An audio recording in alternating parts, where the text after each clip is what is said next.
Hi, gorgeous. This is episode number 201 with the wonderful LeeAnn Marie Webster.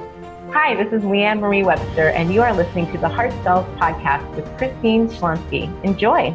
I'm so looking forward to the conversation with LeeAnn because a friend of ours introduced us because she listened to both of our messages, knowing that I have heart cells and LeeAnn has email with heart, and that this must be going very well together. So I'm super pumped to have LeeAnn on the show today. She helps entrepreneurs build, grow, and nurture their email lists. And yeah, I can't wait to dive in. Also, she has a special hobby being a runner and a triathlete who recently actually completed her first full Ironman. And we are going to talk about this as well and what this has to do with marketing and sales. So enjoy this episode and tune right in. Well, I'm so excited to have you on the show today, LeeAnn. Thank you. I'm super excited to be here. I can't wait. This is so close to my heart. I know. This is so fun. And it took us a while to actually figure out how to get you on my calendar. And you are about marketing email with heart. Yes. Right. And when a friend of ours introduced us and she told me what you're about, I was like, OMG, I gotta get her on the Heart Sells podcast. This is such a perfect match. Yeah. So yeah, tell us a little bit why was heart? Well, I created this, it's kind of my ideology. It's my perspective on email marketing, this email with heart. And the reason I created it was because I really wanted people to get present to what emailing is all about. And I wanted to change the conversation around email marketing. Because I feel that too often the conversation is, how do I build the biggest list with the most people and then just pummel them with messages until they buy something. And that doesn't really honor the fact that there's a person on the other side of the email address and that it's a relationship that you're building, and that while that might drive results, that doesn't get you the best results. So. Yeah. And I'm a total believer that selling with heart from the heart is just making the biggest difference because heart sells. Heart sells, yes. And I did also turn it into an acronym, so it also walks through all the pillars that I believe are important in email marketing. So yeah, I just love that. And I'm happy to, go there so people can catch on to what they should be looking for. So they make sure they message and send email with heart. Yeah. And it's really for entrepreneurs to show them to build, grow, and nurture the email list, not just seeing it as a list, right? They are people, like human beings on your list, in your tribe. And you want to make sure that you take good care of them. Right? Exactly. So what's your heart principle about? Well, as I said, it is an acronym, and so I'll walk you through all of it, and then we can talk about each one if you want. So the H stands for how people get on your email list. Very important. I'll come back to that in a minute, because that's a very big thing for me. The E is for having engaging content. The A is for speaking in your authentic voice. The R is for consistency, regularity, having regularity with how often you communicate with your list. And the T is for technology, leveraging technology, both in terms of what you use and understanding the numbers that you can get through your technology platform. Yeah, I love that. So why is it so important to know how people got on your list? Well, so let's look at this. I used to not talk about this because I thought it was really obvious. And then I learned that it's actually not very obvious. And so the people here's the thing, we all buy from people we know, like, and trust. And I think everyone's pretty familiar with that. And I know your audience believes that. And so if you're not careful, if you're not permissively adding people to your list, what happens is they know you, but they don't like you and trust you. And that means they won't become a client.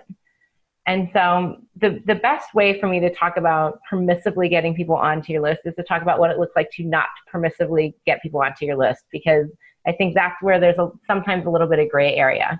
So for example, I think this has happened to all of us. We've gone to a networking event and we've met someone.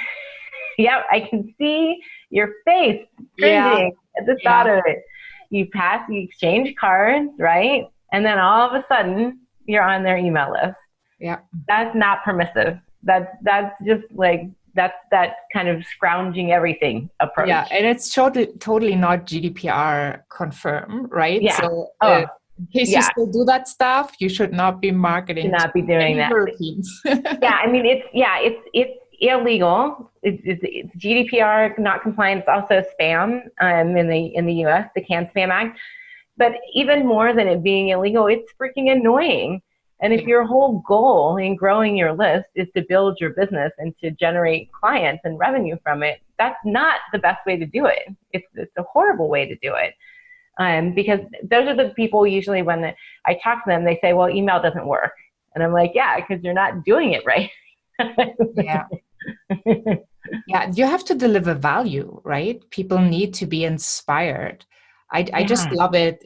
Sometimes you send an email and kind of maybe you shared something you haven't shared before, you're not quite sure. And then people respond back. It's like, it's so wonderful when I read emails like totally agree, or I've been Right. through a similar situation. It's just so wonderful to receive messages back. So you know that you served in the right way. Exactly. And people do that. It's so interesting. Someone responded to one of my emails just last week, and he said, I know this is written to multiple people. Like, I know it's written to a list, but it still feels very personal to me. And I really appreciate that. And then he went on to say, I don't know if I can use your course, but maybe I could, you take like investments, like let's have a conversation about that. And then he said, and by the way, I'm thinking of having you come in and speak to my team in Chicago or in Palo Alto. So there's a speaking agreement that might come from it, or speaking engagement. And so it was fascinating to me that just because I'm being conscious of how I'm writing and I'm keeping that personal connection and delivering value, there's 3 things that might come from that, which is amazing. Yeah, totally agree. And so also, I think what was one challenge for me was how often do I email my list? Yes. And I had an interesting experience just at the beginning of this year, actually, where I partnered up with someone to help promote their product, which I really believed in. And interestingly, during that period of time, I almost emailed every single day. And I was really surprised how well my list took that. Wow. Obviously, I had Okay. some people that left the list, and I thought, well, if you cannot just delete it because I think it's amazing value for you, then you might not be right on my list. Right. But it was really interesting to see, because that was one of the things I was so afraid of, like, how often can I email? Yeah. But if you still deliver value, I think you can email a lot without being afraid. Right. Well, it all depends on the content, right? And you Yeah. said a couple of things. So there's a few very interesting things about your story. One is before you were doing that almost every day, how often were you emailing? Before, like about once a week, I have the empowerment notes. Yeah. And, same day, same time. Yes. And then, if I have some special announcements or something, I might throw in another email, Right. So like 6 emails a month or something. wonderful. So what's important about that is you're being very consistent before and delivering a lot of value before. Yeah. And so then when you were promoting and sending it a little bit more, your list was open to it because they trust you, because you're not doing that all the time. You didn't go from 6 times a month to 12 times a month, Yeah. forever. So there's a relationship that got built up there for people who are then open to your message and what you're saying.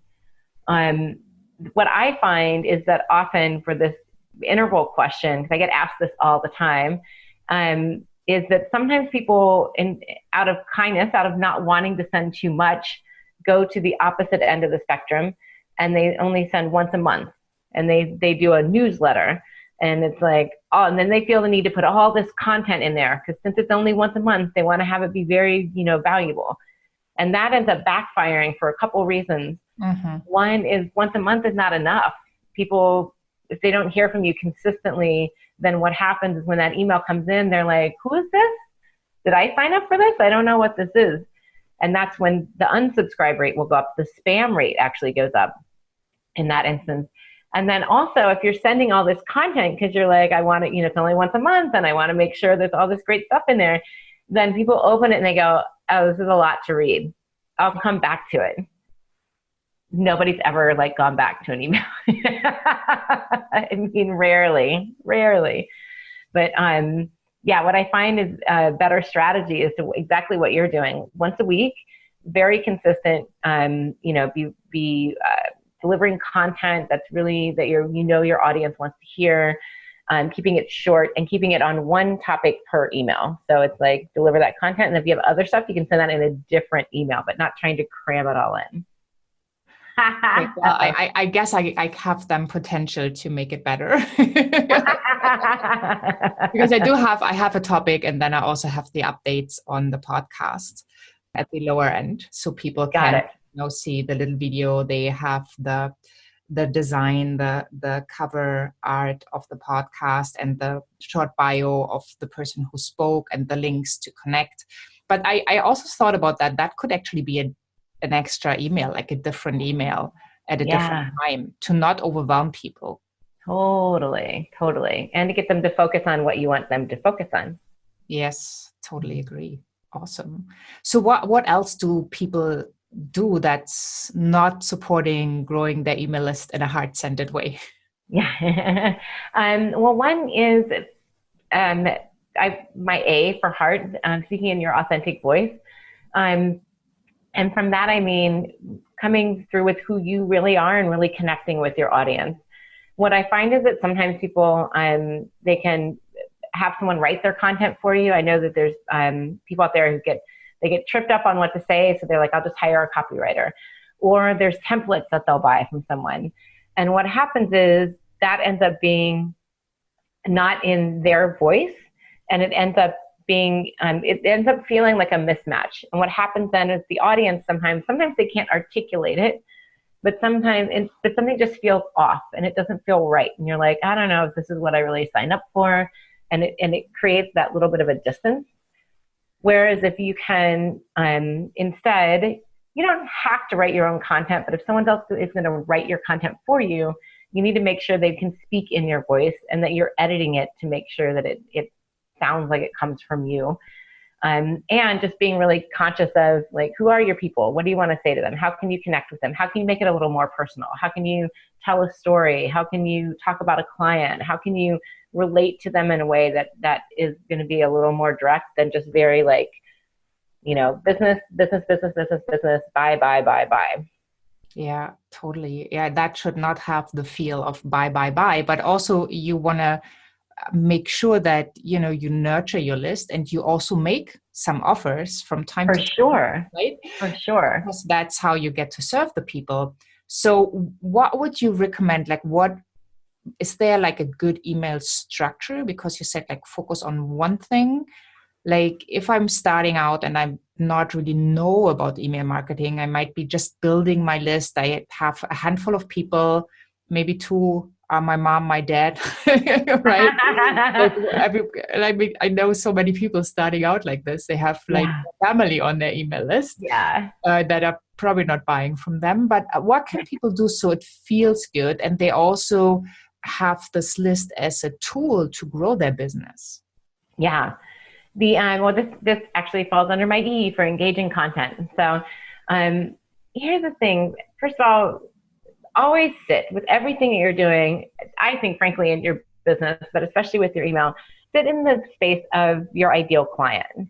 Who is that person that you love to work with, that you wish you had 10 of, who lights you up and you light them up and you're like, wow, I just really, this is juicy. This is why I got into business. Sit in that person's mind and think about, what does that person need? What is he or she looking for? What's he or she struggling with? What problem does he or she have that I know I can help them with? Start from that place, because that'll drive your content. And then the other thing is, content is everywhere. So it doesn't, it doesn't have to be the Magna Carta. It doesn't have to be this, dun, dun, dun, most amazing email ever written in the world. It can be really simple. It can be an invitation to an event that you're speaking at. It can be a podcast interview that you are on. It could be a tool that you use in your business that you know your clients can use. It can be a link to an article that's really interesting. It could be a quote that you love, and you send the quote. You can pull an image off of, the internet, or create your own meme in Canva and put why you like this quote. It could be a book that you read, today, yesterday, 10 years ago, that has transformed your life. It doesn't have to be, people often put content like in this box, and there's great content in a lot of different places. Yeah, and that's something everybody has probably to discover for themselves, what they like, Right. what they love to post, what they love to write about. Yeah.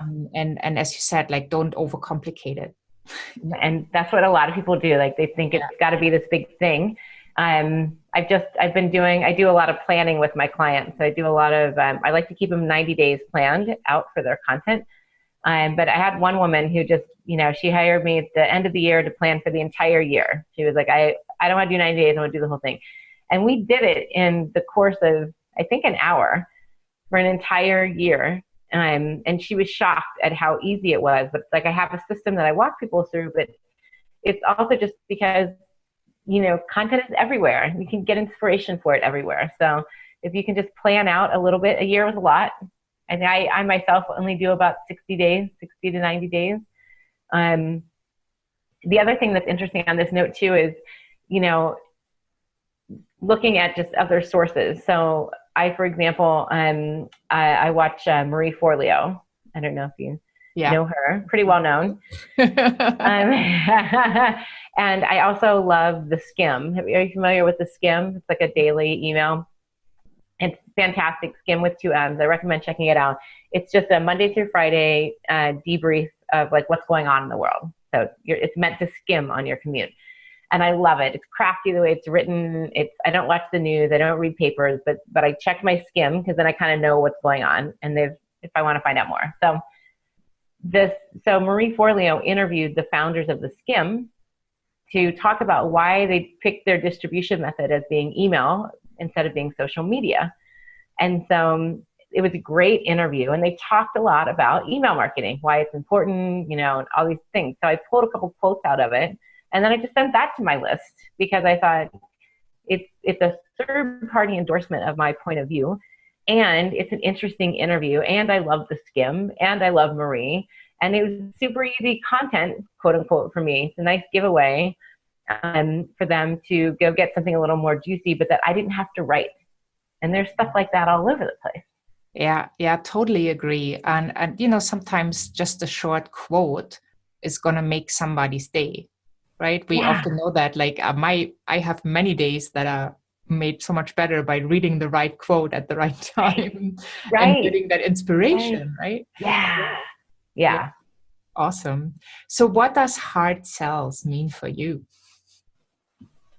It means being conscious of that relationship, but it also means tapping into that heart-centered part of myself to make sure that what I'm selling and who I'm being that they're in alignment. Make sure that I'm coming from that space of how can I connect more with my clients, not how can I get them to buy more. Which, by the way, I want to make sure I'm really clear. There is nothing wrong with selling, and there's nothing wrong with building your business, and there's nothing wrong with making offers, and there's nothing wrong with making money. And I think as women, we need to own that this is a good thing. It's good when more women have more money, and we're going to do it in a way that feels really good both for us and for our clients. That to me is what heart sells means. Yeah, I just love that. And it's so true. It's so important that you do grow your business, that you make a ton of money, because with money is a tool, right? It's an energy. It's, you can use it for other amazing things that you can't use if you don't make the money. Right. So I think it's really important. And it also shows you how many people you have served and on what kind of level, like how deep did you get to take them. I'm a total believer that, the higher ticket stuff, people will go deeper than when For they sure. buy the low end ticket. For sure. They For don't sure. go that deep. Yeah.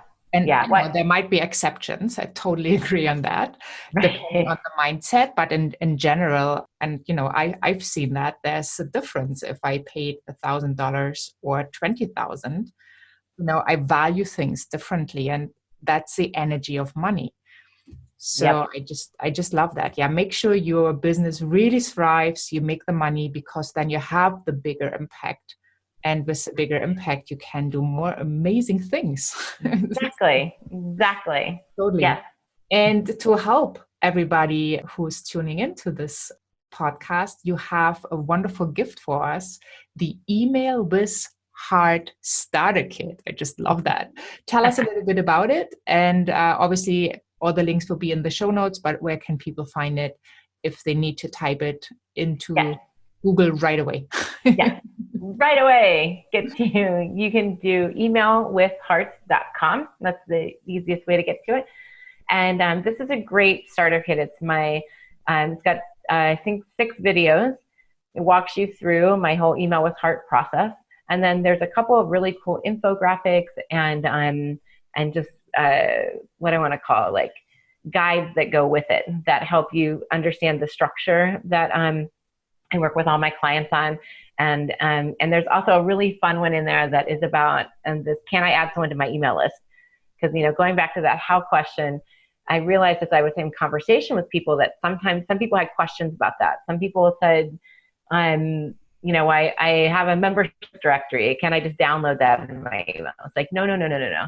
So this outlines a lot of different situations. So if you're not sure, it tells you whether you can or can't, and also gives you some instructions on what you can do instead so that you can remedy it. So yeah, it's really cool, fun little kit. Awesome. Well, thank you so much. I'm really looking forward. I have a second episode with you, and I have some really cool questions. You shared a fun fact with me, so you do not want to miss on that fun fact. I do think that it plays back in what you're all about, and we will figure that out in the next episode. Can't wait. So thank you so much, and have an amazing day. I hope you loved this episode, gorgeous. Email with Heart as much as I did. I took some notes and I obviously had a little extra coaching, as you might have realized. And it's really interesting to find out that when you have the right tribe, when people are subscribing to your newsletter, or in my case, the empowerment notes, you can deliver even more content. You can email more often, and people will find value because they know, like, and trust you. And they also know that if you do a special promotion for someone else, you really believe in their work and you are aligned with it. And if you do some more promotion for your own products and services, it really comes from this place of heart because you want to serve. And I'm always looking for ways to improve, to deliver more value, to deliver more content, and obviously to make invitations more often so that I can really support you on your way to create a lifestyle and business beyond your wildest dreams by redefining sales. Hop on over to ChristineSchlonski.com, find the podcast tab, sign up for the empowerment notes if you have not yet, and make sure you connect with LeeAnn Marie Webster. I have all the links to her with just one click away, as well as her wonderful free gift, Email with Heart Starter Kit. And you can just sign up right on this page by hopping over to ChristineSchlonski.com. Have a wonderful day wherever you are in this beautiful world, and I'm saying bye for now.